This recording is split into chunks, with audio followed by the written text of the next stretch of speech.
there, sleep seeking sister. It is Kelly Murray, your certified adult sleep coach and functional health practitioner.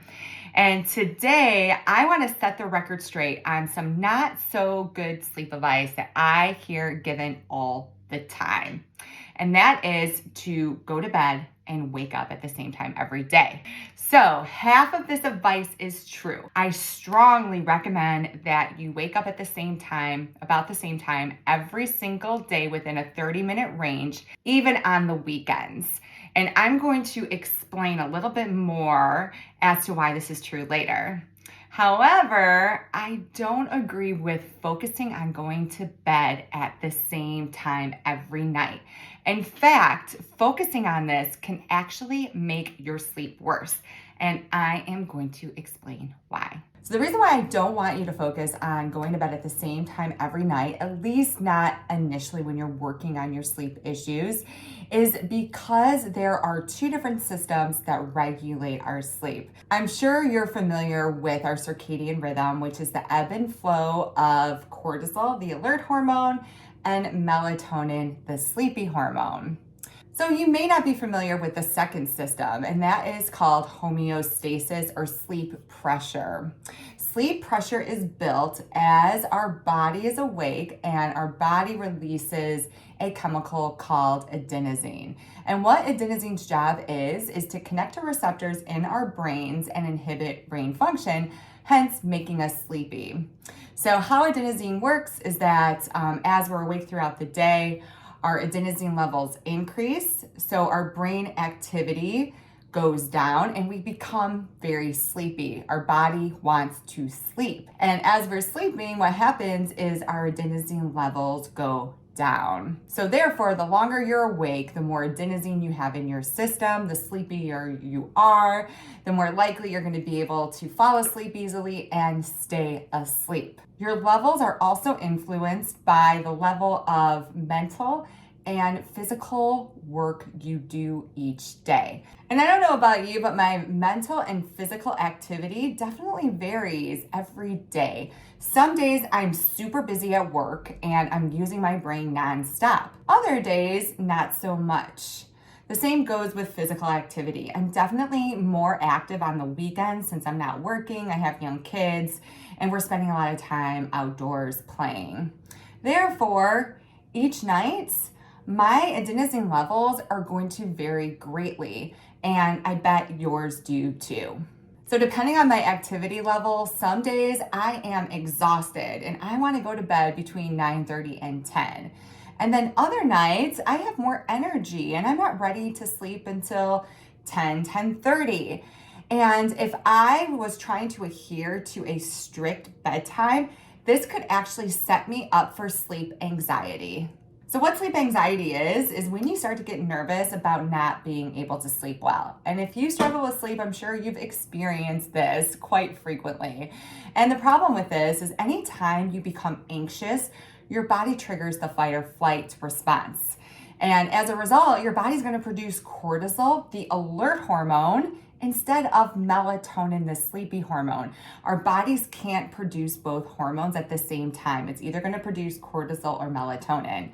And as it goes without saying, we want our cortisol levels to be low at night and melatonin as high as possible. So let me walk you through a common scenario. Say I was trying to stick to a very strict 10 o'clock bedtime and I didn't have a lot of activity that day, and I'm not especially sleepy around 10, and I try to force myself to go to bed at 10, what's gonna happen is I'm gonna jump into bed. I'm not gonna be able to fall asleep.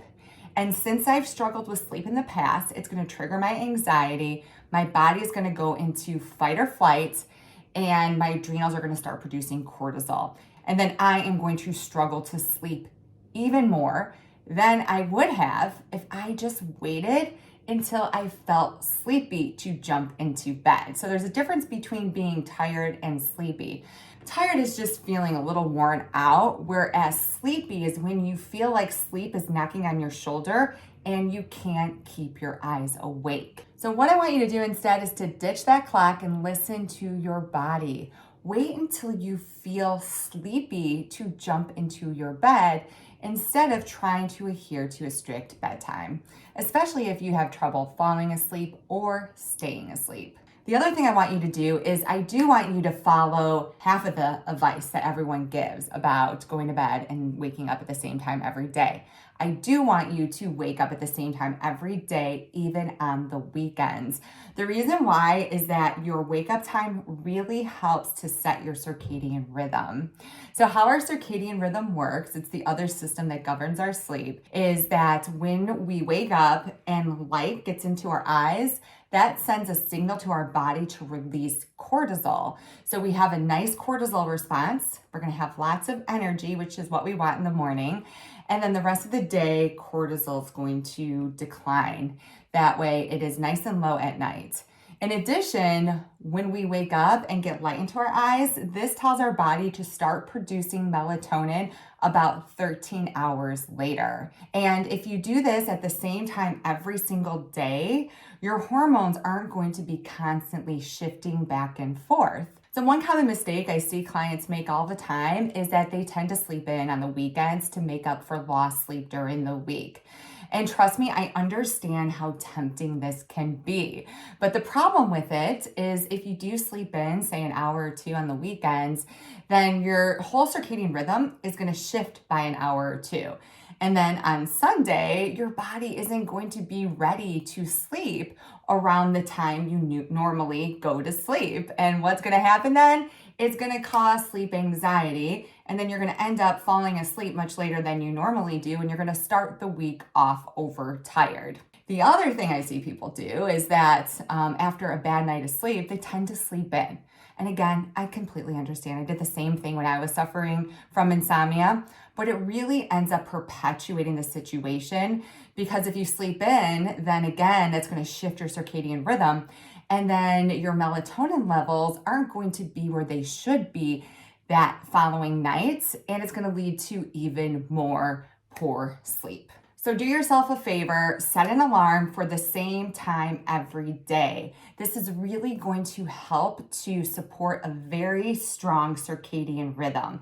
Also, make sure that you get outside for at least 10 to 20 minutes without sunglasses every morning so you get that morning sunshine in your eyes to trigger a nice strong release of cortisol.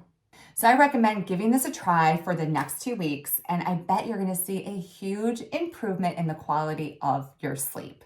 If you don't, what that's telling me is that there's underlying physical dysfunction that is perpetuating your sleep issues. And if that's the case, I would highly recommend doing some functional lab testing.